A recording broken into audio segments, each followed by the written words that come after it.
এত ভিড় ও এত ব্যস্ততার মধ্যে আমরা চলে গেছিলাম গত শনিবার কুলপুকুর মায়ের বাৎসরিক অনুষ্ঠান। আর মাকে যে এত সুন্দর লাগছিল না দেখতে, যে মায়ের মুখ থেকে কিন্তু চোখই সরানো যাচ্ছিল না।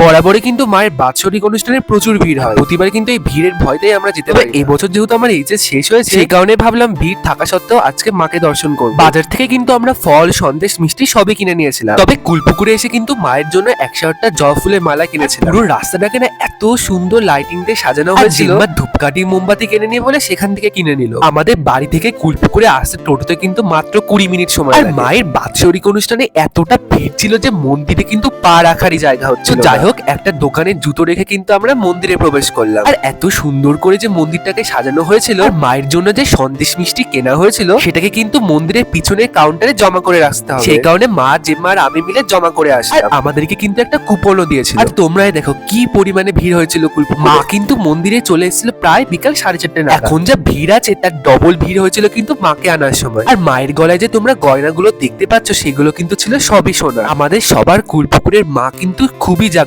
উনি কিন্তু সমস্ত ভক্তের মনস্কামনা পূরণ করে। মাকে মন্দিরে আনার আগে কিন্তু অনেকক্ষণ ধরে বাজি ফাটানোর রাস্তায় নৃত্য পরিবেশন করা হয়েছিল। দেখো মাকে কি সুন্দর দেখতে লাগছে। এত ভিড়ের মাঝখানে মায়ের সামনে কিন্তু কোনো মতে আমরা পৌঁছতে পেরেছিলাম। তোমরা যারা এতক্ষণ ভিডিওটাকে দেখেছো তারা কিন্তু অবশ্যই কমেন্ট বক্সে জয় বর্মা লিখে যেতে ভুলো না। মা তো তাও কোনো মতে ঠাকুরের সামনে মন্দিরে মাথা ঢাকাতে পেরেছিল। আর তোমরা যেই নারায়ণ ছিলটাকে দেখছো, এটা কিন্তু এখানে একটা পুকুর কাট থেকে পেয়েছিল। তোমাদের যার যার মনস্কামনা আছে সবই কিন্তু মাকে জানাতে পারো, কারণ মা সবার মনস্কামনা পূরণ করে। মেলায় গিয়ে আমরা সবাই মিলে ভুট্টা আর লস্যি খেয়েছি। তবে লস্যিটাও কিন্তু ওরা বেশ ভালোই বানিয়েছে। যেহেতু এখানে অনেকটাই পরিমাণ ভিড় ছিল, আমাদের বাড়ি যেতেও কিন্তু অনেকটা দেরি হয়ে গেছে। ফেরার পথে আমরা সবাই মিলে বাড়ির জন্য জিলিপি নিয়ে এসেছিলাম।